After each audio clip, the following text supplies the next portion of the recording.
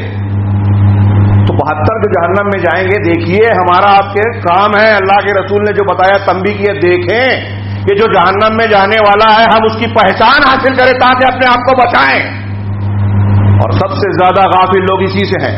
دینداری اختیار کرنے آتے ہیں تو اپنے ماں باپ اپنے ماحول سے جو دکھائی دیتا ہے کہ یہ دینداری ہے، اس کے چند رسوم کو قبول کر لیا، کچھ اذکار کر لیے، کچھ ذکر اور اذکار اور دعا کر لی، باقی ساری چیزیں جو ہے خوخار بھیڑیے کی طرح دنیا میں کھاتے پھر رہے ہیں اور سمجھ رہے ہیں کہ جنت ہماری ہاتھ میں ہے. دین کا یہ ادھورا تصور بلکہ غلط تصور ہے جو لوگوں میں پھیلایا گیا.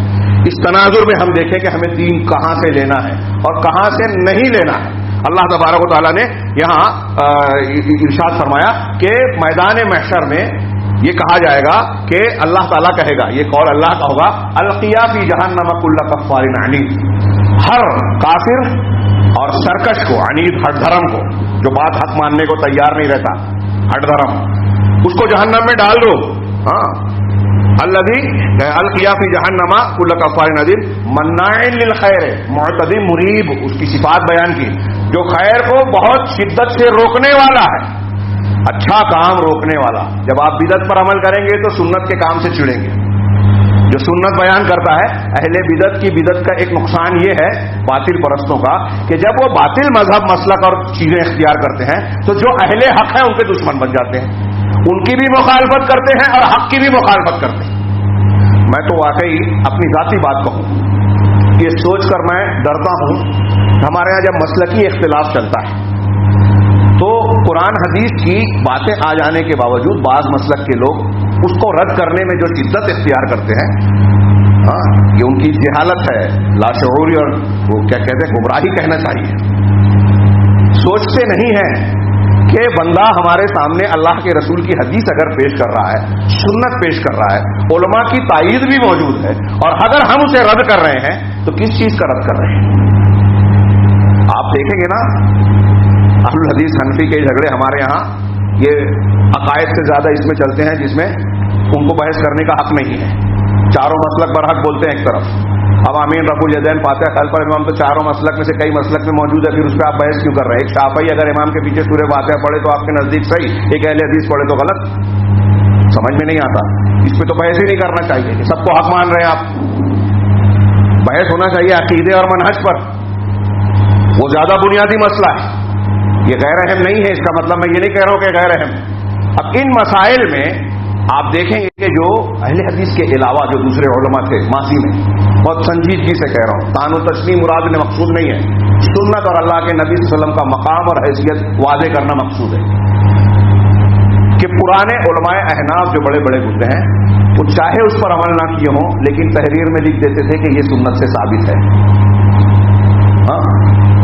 مولانا عبد الجلیل سامرودی رحمہ اللہ، سامرود کے بہت بڑے عالم گزرے ہیں اہل حدیث، ان کی کتاب زہرۃ ریاض الابرار، انہوں نے اپنی اس کتاب میں فقہ حنفی اور حنفی کتابوں سے، اس وقت زور تھا مخالفتوں کا، جھگڑوں کا، مناظروں کا، تو اس میں یہ ظاہر کیا ہے کہ اہل حدیث سے احناف جن مسائل میں لڑتے ہیں اور اہل حدیث کے مسائل کو رد کرتے ہیں، ان کے علماء احناف کے قدیم علماء میں کوئی ایسے علماء جو کتابیں لکھی ہیں، کوئی ایک مسئلہ ایسا نہیں ہے جس میں تائید نہ کی ہو کہ ہاں یہ اہل حدیث کا مسئلہ صحیح ہے. اور اس کی انہوں نے پوری کتاب میں مثالیں بیان کی. جو اہل حدیث کہتے ہیں اس کی تائید حنفی علماء کر رہے ہیں. میں یہ کہنا چاہتا ہوں کہ وہ حنفی علماء جنہوں نے یہ تائید کی سچائی کی حق کی کیوں کی، سمجھتے ہیں آپ کو ایسی کتابیں تحریریں ملے گی، آمین بالجہر، رفع الیدین، اس کے تعلق سے نفرت نہ کریں، یہ علماء احناف نے لکھا، کیونکہ اگر یہ سنت رسول ہے اور اور آپ اگر اس سے نفرت کریں گے تو کفر کا اندیشہ ہے. ایک ہے سنت کی حیثیت سے اس پر عمل کرنا نہ کرنا، اس کا درجہ کچھ فرض کے مقابلے میں کم ہو سکتا ہے، لیکن اگر آپ کسی سنت رسول کو رد کرتے ہیں، اس کا مذاق اڑاتے ہیں، اس کی مخالفت کرتے ہیں، اس کو حقیر سمجھتے ہیں، تو یہ کفر ہے. کفر کسی بھی مسلک کے مولوی سے جا کے پوچھ لیجیے، مفتی سے پوچھ لیجیے. یہ چھوٹی موٹی بات نہیں ہے کہ آپ ایک منہج اور مسلک اختیار کرتے ہیں. یہ ایک اگر آپ غلط کر رہے ہیں اور پھر غلط کرنے کی وجہ سے ظاہر سی بات ہے کہ جس کو آپ نے گلے لگایا ہے صحیح مانتے ہیں اور صحیح کا مقابلہ ہوتا ہے، اور جب آپ صحیح کا رد کرتے ہیں بغیر دلیل کے دلیل کی بنیاد پر اگر عذر ہے تو وہاں گنجائش ہے اللہ کی معافی کی، تعویلات کی، وہ ایک علمی بحث ہوگی. لیکن ہمارے یہاں لوگوں کو علم نہیں ہوتا، ایک سائڈ سے باتوں کو جانا ہے، دلائل سے واقفیت نہیں ہے، صحیح حدیثیں قرآن کی آیتیں آ جانے کے بعد رد کر دیتے ہیں. تو یہ چھوٹا موٹا جرم نہیں ہے. بات میری پھر سے تشریحات میں آ گئی. میں چاہتا تھا کہ صرف اللہ کے کلام کو پیش کروں ترجمہ. تو منعین للخیر یہاں اس کی تناظر میں تھی کہ خیر سے روکنے والا. آج ہمارے سماج اور معاشرے میں دیکھیے یہ کفار اور مشرکین کی بات ہے کہ اگر کوئی شخص، اب جیسے آج اسلام کی تبدیلی ہو رہی ہے، تبدیلی مذہب، کچھ مسلمان ہندو مسلمان ہوئے، انہوں نے دعوت و تبلیغ کا کام کیا ہندوستان میں. تفصیلات کا ہمیں جزیات کا علم نہیں ہے، لیکن خبریں جو آ رہی ہیں عمر گوتم اور فلاں ایسے کچھ نام آ رہے ہیں نا، اب ان پر جو ہے ملک کے خلاف سازش کرنے کا مقدمہ یا دفعہ لگا کر جیل میں ڈال دیا گیا. یہ ابھی تازہ چل رہا ہے. اور ایسے قوانین بنائے جا رہے ہیں کہ تبدیلی مذہب پر روک لگائی جائے، کوئی مسلمان نہ ہو پائے، عیسائی نہ ہو پائے. خاص طور سے ہندوؤں میں، پچھڑی جاتیوں میں جو لوگ تبدیلی مذہب کرتے ہیں. تمل ناڈو میں 80 کی دہائی میں جو بڑا واقعہ ہوا تھا میناکشی پورم کا، اس کے بعد تہلکا مچا تھا اور ہندو تنظیمیں زور میں آئی تھی. دلی میں جو ہے بڑی کانفرنس بلائی تھی. برہمنوں کو کہا گیا تھا کہ اپنا رویہ بدلو، نچلی جاتیوں کے گھروں میں گاؤں جاؤ، اور آج وہ چیز نظر آ رہی ہے اور وہ بیدار ہیں، ہم سوئے ہوئے غافل ہیں. اس کے باوجود یہ اسلام کی حقانیت ہے کہ یہ لوگوں کو گرویدہ بنا کر مسلمان بناتا ہے. اب زور ڈالا جاتا ہے، اور یہ کوئی نئی بات نہیں ہے. پرانے زمانوں سے، انبیاء کے زمانے سے اصحاب البروج کا واقعہ قرآن میں موجود ہے. اور بہت سارے لوگ جو ایمان لاتے ہیں ان کے ساتھ مخالفین سختیاں برتتے ہیں. جلتی ہوئی آگ میں زندہ ڈال دیا گیا اصحاب بروج کو، یہ جیل میں ڈالا جا رہا ہے اور دفعہ لگائی جا رہی ہے. یہ کوئی خاص بات نہیں ہے، یہ ہونا ہی ہے. لیکن اس ہونے میں یہ دیکھنا ہے کہ ہمارا کردار کیا ہے. یہاں اللہ تعالیٰ میدان محشر میں ان لوگوں کا ذکر کر رہا ہے جو نیکیوں سے روکتے ہیں. اب نیکیوں سے روکنا چھوٹے چھوٹے پیمانے پر بھی، آپ اپنے گھر میں کوئی آدمی اگر اچھا کام کرنا چاہ رہا ہے، اگر اس کو روک رہے ہیں تو یہ بھی نیکیوں سے روکنا ہے. آپ کسی کے بارے میں کہہ رہے ہیں کہ اس کا درس قرآن نہ ہو، اس کا خطبہ نہ ہو، وہ فلاں آدمی جو ہے دین کا کام نہ کر سکے، تو یہ بھی منعین للخیر کے معنی میں داخل ہے. علماء سے پوچھ لے، تشریح دیکھ لیجئے. وہ کفر نہ ہو لیکن کفر سے کم، نیکی سے روکنے کے عمل میں داخل ہے. یہ کافروں کا کام ہے، مومن کا نہیں. منعین للخیر، معتدی مریب، اور معتد ہے حد سے تجاوز کرنے والا، مریب ہے یعنی شک شبہ میں مبتلا. الذی جعل مع اللہ الہا آخر فالقیاہ فی العذاب الشدید، جس نے اللہ کے ساتھ دوسرے معبود کو شریک بنایا لہذا اس کو عذاب شدید میں ڈال دو. قال قرینہ ربنا ما اطغیتہ ولکن کان فی ضلال بعید. میں بغیر تشریح کے آگے بڑھ رہا ہوں. جب اس کا ساتھی کہے گا، قرین، یہاں قرین سے مراد عام طور سے علماء نے شیطان کو لیا کہ اب یہاں شیطان اس کا جواب دے گا. دیکھ رہے ہیں آپ، پہلے اس سے پہلے جو ہے فرشتے سے بھی بحث ہوگی. مجرم آدمی فرشتے سے بھی مباحثہ کرے گا کہ جو لکھا ہے کچھ زیادہ لکھ دیا، نامہ ہماری. اور پھر شیطان سے کہے گا، شیطان کے بارے میں کہے گا تو اس کا شیطان، اس کا جو ساتھی دنیا میں بہکانے والا ہے نا، ہمارے ساتھ لگا ہوا، کہے گا کہ ربنا ما اطغیتہ، میں نے اسے گمراہ نہیں کیا، ولکن کان فی ضلال بعید، بلکہ یہ خود ہی دور کی گمراہی میں پڑا ہوا تھا. اللہ تعالیٰ کہے گا قال لا تختصموا لدی، میرے پاس جھگڑا لڑائی مت کرو. اللہ کہے گا لا تختصموا لدی وما انا بظلام للعبید، میں بندوں کو اوپر ظلم کرنے والا بالکل نہیں ہوں. ما یبدل القول لدی وما انا بظلام للعبید، میرے پاس قول و قرار بدلتے نہیں ہیں. وما انا، معاف کیجیے، اور میں بندوں پر ظلم کرنے والا نہیں. اللہ تبارک و تعالیٰ، یہ وقت نہیں ہے اس لیے آگے کی 2-3 آیتوں کا میں صرف ترجمہ پیش کر رہا ہوں. آپ غور سے سنیے جو باتیں میں نے بیان کی انہی کے تناظر میں، کہ ہمارا موقف، منہج، مرکز، سوچنے کا انداز، کس کے پیچھے چلنا ہے، کس کے پیچھے نہیں چلنا ہے. یہ قرآن کی آیتیں ہیں، ہمیں رہنمائی کر رہی ہیں. بتا رہا خالد خلوف امم قد خلت من قبلکم من الجن والانس فی النار، یہ سورہ اعراف کی آیتیں ہیں. یہاں جہنمی جہنم میں چلے جائیں گے یا داخل کیے جائیں گے، اس وقت کا مکالمہ ہے. کہا جائے گا کہ تم سے پہلے کے جو لوگ امتیں گزری ہیں جنوں کی اور انسانوں کی، ان امتوں میں تم بھی داخل ہو جاؤ جہنم کے اندر. یعنی گمراہ سرکش جہنمیوں کو اللہ تبارک و تعالیٰ اب جہنم میں داخل کر رہا ہے. تو پچھلی امت سے کہے گا کہ جو پہلے لوگ داخل ہوئے تم بھی ان کے پیچھے جاؤ. اب آگے کہہ رہے ہیں, اللہ فرماتا ہے کلما دخلت امۃ لعنت اختھا, جب بھی کوئی امت کوئی جماعت جہنم میں داخل ہوگی تو اس کی جو ساتھی جماعت ہوگی وہ اس پر لعنت کرے گی. ہاں, سورہ سعد میں کہا وہ کہیں گے لا مرحبا بکم, تمہارے لیے مرحبا نہیں ہے, خوشی نہیں ہے. ہاں, اور پھر وہ اس کو بھی ایسا ہی جواب دیں گے. یہاں کہا کہ وہ لعنت کرے گی ایک دوسرے پر. حتی اذا دارکوا فیہا جمیعا, یہاں تک کہ جب یہ سارے جہنمی پرانے اور نئے انسان اور جن اکٹھا ہو جائیں گے, قالت اخراہم لاولاہم ربنا ہؤلاء اضلونا فآتہم عذابا ضعفا من النار. یہاں تک کہ جب سب اکٹھا ہو جائیں گے تو ان کے پہلے والے پچھلے والوں سے کہیں گے, یعنی جو پہلے جہنم میں آ چکے, وہ ان سے بعد میں داخل ہونے والے پیچھے آنے والے کہیں گے. اسی لیے کچھ لوگوں نے کہا کہ جو پہلے جائیں گے وہ لیڈر لوگ, بڑے لوگ رہیں گے, اور پیچھے آنے والے جو ان کی مطابقت کرنے والے لوگ رہیں گے. اور بھی کئی معنی کیے, میں آگے بڑھتا ہوں کہ ان میں جو بعد والے ہیں وہ پہلے والوں کے بارے میں کہیں گے ربنا ہؤلاء اضلونا, پروردگار یہ جو لوگ ہیں نا جہنم میں ہم سے پہلے جو آپ جن کو ڈوب ڈالا, انہی لوگوں نے ہم کو گمراہ کیا, انہی لوگوں نے ہم کو بہکایا, راہ راست سے ہٹائے رکھا. فآتہم عذابا ضعفا من النار, لہذا ان لوگوں کو تو عذاب کا, جہنم کا دگنا عذاب دے.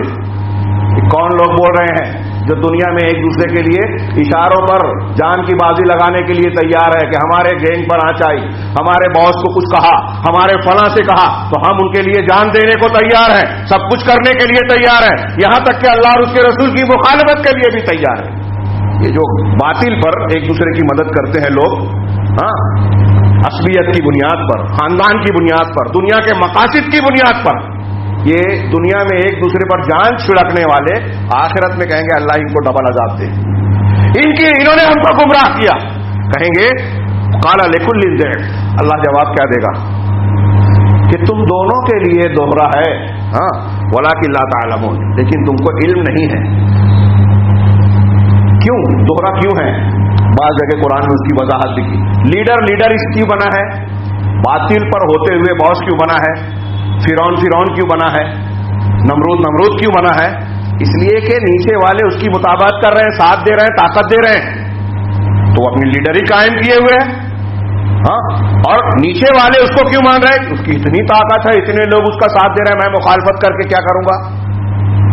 تو اس سے ان کو طاقت مل رہی ہے, ان سے اس کو طاقت مل رہی ہے, دونوں سبب ہے ایک دوسرے کی گمراہی کا, اس لیے دونوں کو ڈبل ملے گا. یہ میں نے ہلکی پھلکی سی تشریح کی. وقالت اولاہم لاخراہم, اب بعد والے یہ کہیں گے کہ اللہ ان کو ڈبل دے, اور جواب میں اللہ کہے گا کہ دونوں کو ڈبل. تو بعد والے, پہلے والے جن کے لیے یہ پہلے کہہ رہے تھے, یہ جواب دیں گے کہ وقالت اولاہم, پہلے والے بعد والوں سے کہیں گے فما کان لکم علینا من فضل فذوقوا العذاب بما کنتم تکسبون, کہ اب دیکھ لو کہ تمہاری ہم پر تم کو کچھ فضیلت حاصل نہیں ہے کہ چلو ہم زیادہ گنہگار ہیں, تم کم ہو تو ہم کو ڈبل, تم کو ادھورا آدھا ملے گا. نہیں, کوئی فضیلت نہیں ہے. لہذا جو تم کرتے تھے کارستانیہ, جو کمائی کرتے تھے, اس کا بدلہ, اس کے عذاب کا مزہ چکھو. یہ سورہ احزاب کی آیت ملاحظہ فرمائے. اللہ نے وبرزوا للہ جمیعا, اور سارے کے سارے اللہ تبارک و تعالیٰ کے سامنے, وقت بہت زیادہ ہو گیا لہذا صرف میں ترجمہ کروں گا, اللہ کے سامنے تمام لوگ اس کے روبرو اکٹھا ہو جائیں گے, جمع ہو جائیں گے.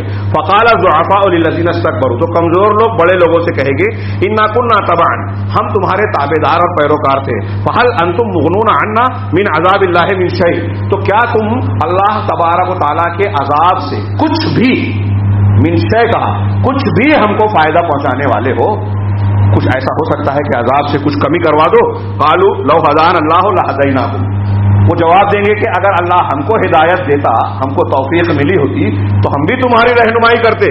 سواء علینا اجزعنا ام صبرنا, ہم پر برابر ہے کہ ہم جزا فضا کریں, بے صبری اور گھبراہٹ کا مظاہرہ کریں یا صبر کریں, کوئی فائدہ نہیں. المال لنا من محیص, ہم کو کوئی چھٹکارا ملنے والا نہیں ہے. اس کی تشریح آپ دیکھیے, رونگٹے کھڑے ہو جائیں گے کہ جہنم میں جانے والے کہیں گے کہ مسلمانوں کو اس لیے معاف کیا, ایسا ایسا کیا, لہذا ہم ایسا کرتے ہیں. صبر کیا, اس لیے ہم صبر کرتے ہیں. لمبی مدت تک یہ کریں گے, لیکن کہا کہ یہ تو دنیا کی بات تھی. اب یہاں صبر کرنے سے, یہاں اللہ کی بات ماننے سے کوئی فائدہ نہیں ہے. دنیا میں یہ امتحان تھا، اس کا اجر و ثواب ملنے والا. تو یہ موقع وقت اس میں یہ پتہ چلتا ہے کہ اس وقت اللہ کی ان باتوں کو ماننے کا فائدہ ہے، اس وقت کوئی فائدہ نہیں ہوگا. وقال الشیطان، یہ آپس کی بات ہوگی. شیطان بھی کہے گا وقال الشیطان لما قضی الامر ان اللہ وعدکم وعد الحق. جب فیصلہ ہو جائے گا جنتی جنت میں، جہنمی جہنم میں چلے جائیں گے، تو شیطان کہے گا جب فیصلہ اللہ تبارک و تعالیٰ کا ہو جائے گا تو وہ کہے گا کہ ان اللہ وعدکم وعد الحق، اللہ نے تم سے جو وعدہ کیا تھا سچا وعدہ تھا، اللہ نے تم سے سچا اور حق وعدہ کیا تھا. ووعدتکم فاخلفتکم، اور میں نے تم سے ایک وعدہ کیا تھا اور میں نے اس کی مخالفت کی. یہ شیطانی ہے، پہچانیے. گمراہی اور ہدایت کے سلسلے میں ایک بات یہ ہے جس پر روشنی ڈالنی چاہیے تھی لیکن موقع نہیں ہے. آدم علیہ السلام کو بہکایا، کیا بولا کہ یہ جھاڑ درخت جس کو منع کیا ہے یہ کھا لو گے تو ہمیشہ رہو گے، اور وہی درخت کھانے سے جنت سے نکالے گئے.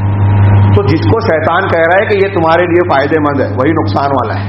ایسے ہی دنیا میں ہم کو بہکا رہا ہے، جو ہمارے لیے نقصان کی چیزیں ہیں اسی کی طرف وہ رغبت دلاتا ہے. میں نے تم سے وعدہ کیا تو وعدہ خلافی کی. وما کان علی علیکم من سلطان، دیکھیے شیطان بھی وہاں کیسے پلٹا کھائے گا میدان میں جہنم میں.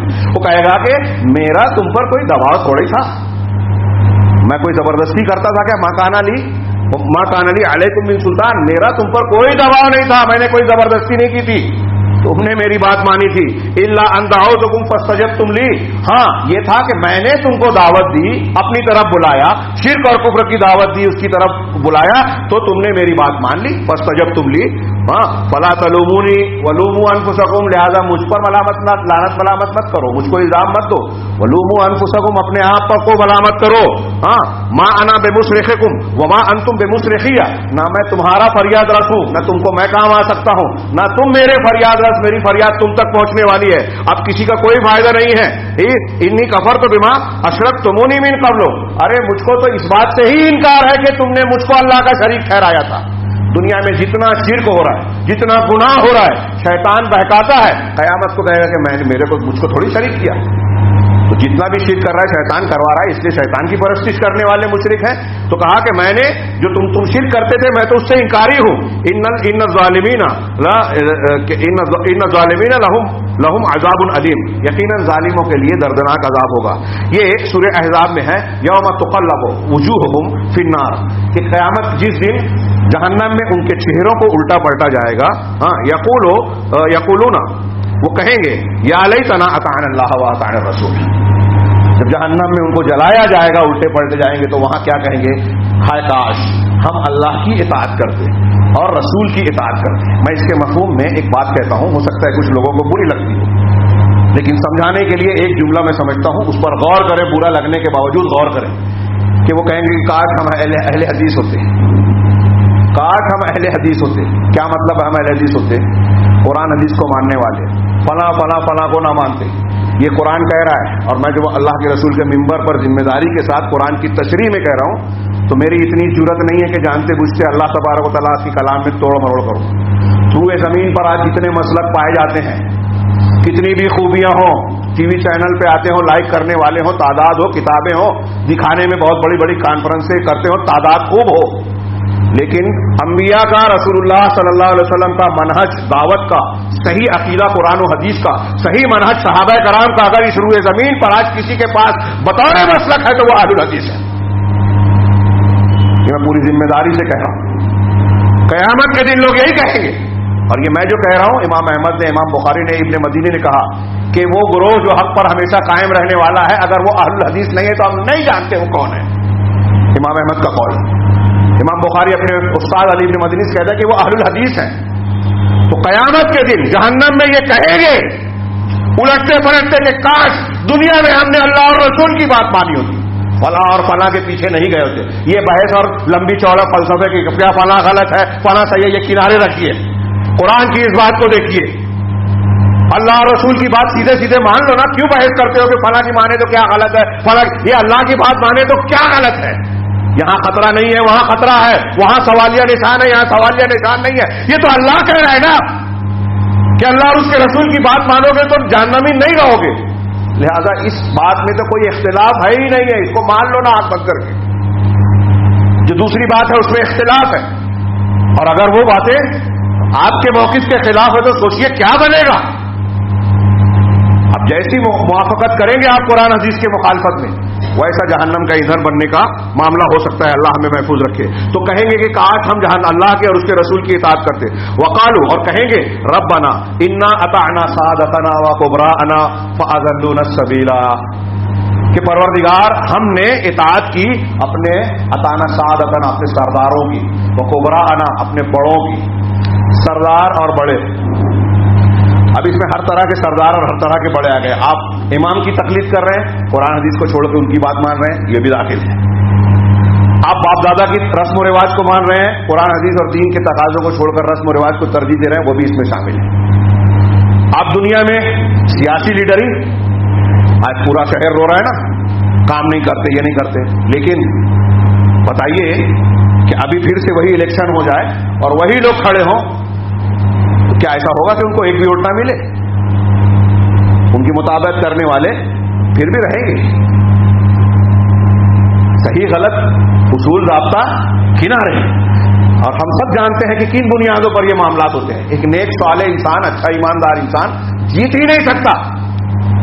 عام جو تاثر ہے الا ماشاء اللہ، کہیں استثناء ہو تو الگ بات ہے. تو کیوں ہے یہ جو مزاج جہنم میں بیان کریں گے نا، دنیا میں وہی روش ہے کہ قرآن حدیث کی بات، اللہ رسول کی بات، اصول منہج کی بات ہم نہیں مانیں گے. فرصت ہی نہیں ہے سیکھنے سمجھنے کے لیے. کون اس میں پڑھے؟ کیا فائدہ ہے؟ جنت جہنم تو بات کی چیز ہے. دنیا میں ہم کو روکڑا ملے، دنیا کا فائدہ ملے، اقتدار ملے، طاقت ملے، جتھا ملے، یہ آپ کی معراج ہے؟ یہ ان لوگوں کی بات کر رہا ہوں جو جہنم میں کہیں گے کہ ہم نے اپنے بڑوں بزرگوں کی اطاعت کی، تقلید کی. فَأَضَلُّونَا السَّبِيلَ، انہوں نے ہم کو راستے سے بھٹکا دیا، صراط مستقیم سے ہٹا دیا. اب وہ پھر سے یہاں بھی جملہ نقل کیا، ربنا آتہم ضعفین من العذاب، اے اللہ ان کو جہنم میں ڈبل دوہرا دگنا گنا دے، وَلْعَنْهُمْ لَعْنًا كَبِيرًا، اور ان پر بہت بڑی لعنت دے، جن کو رحمت سے محروم کر دے. یہ آخری ایک سورہ مومن کے منظر کو میں پیش کر دوں. اللہ تبارک و تعالیٰ نے کہا وَإِذْ يَتَحَاجُّونَ فِي النَّارِ، اور جب یہ جہنم میں آپس میں ایک دوسرے سے جھگڑیں گے.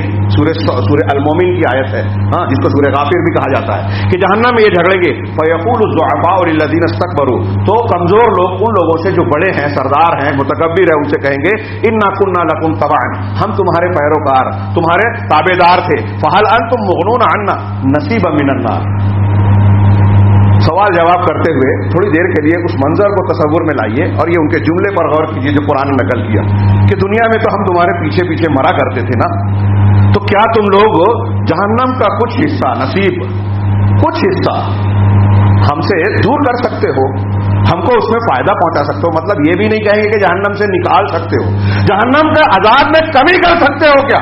دنیا میں تمہارے پیچھے ہم نے سر کپا دیا، سب کچھ لگا دیا، آپ کے سامنے اللہ رسول کی باتیں نہیں مانی، تو کیا جہنم کی آگ کو کچھ کم کر سکتے ہو؟ جواب ملے گا قال الذین استکبروا، جو بڑے تھے، لیڈر تھے، وہ کہیں گے انا کل فیہا، ارے ہم تو سبھی اس میں ہیں نا، تم بھی جل رہے ہو، ہم بھی جل رہے ہیں، تم بھی جھیل رہے ہو، ہم بھی جھیل رہے ہیں. جو سب کا ہو رہا ہے وہ ہمارا بھی ہو رہا ہے. جیسے ہمارے یہاں لوگ کہتے ہیں کہ ہم تو اس میں سب کے سب ہیں. ان اللہ قد حکم بین العباد، یقیناً اللہ تبارک و تعالیٰ نے تو اپنے بندوں کے درمیان فیصلہ کر دیا، اب فیصلہ ہو چکا ہے، اب ہم تھوڑا ہی بدل سکتے ہیں، کوئی بھی نہیں بدل سکتا. وقال الذین فی النار لخزنۃ جہنم، اب یہاں جب آپس کی بات چیت سے مایوس ہو جائیں گے، یہ حسرت میں حسرت اضافہ ہوگا. قیامت کو یوم الحسرہ کہا گیا ہے کہ سارے جو دنیا میں اعتماد کی چیزیں تھی، سارے جو ہے اعتماد کی چیزیں اور سہارے جو ہے وہاں بے سہارا ہو جائیں گے، خود بے سہارا ہو جائیں گے، کوئی کسی کے کام نہیں آئے گا، نہ کوئی فدیہ دے پائے گا، نہ کوئی لین دین کر کے جو ہے معاملہ حل کر پائے گا، نہ باپ اور رشتے داری کام آئے گی، نہ خاندان اور جتھا کام آئے گا، نہ گروہ اور لیڈر کام آئیں گے، کوئی کام نہیں آئے گا. قرآن نے اس مضمون کو بار بار بیان کیا. دوست دشمن بن جائیں گے. تو کہیں گے اب یہاں آپس میں وہ مایوس ہونے کے بعد جہنم کے داروغوں سے کہیں گے وقال الذین فی النار لخزنۃ جہنم، جہنمی لوگ جہنم کے داروغوں سے کہیں گے ادعوا ربکم یخفف عنا یوما من العذاب، کہیں گے اپنے پروردگار سے دعا کیجیے.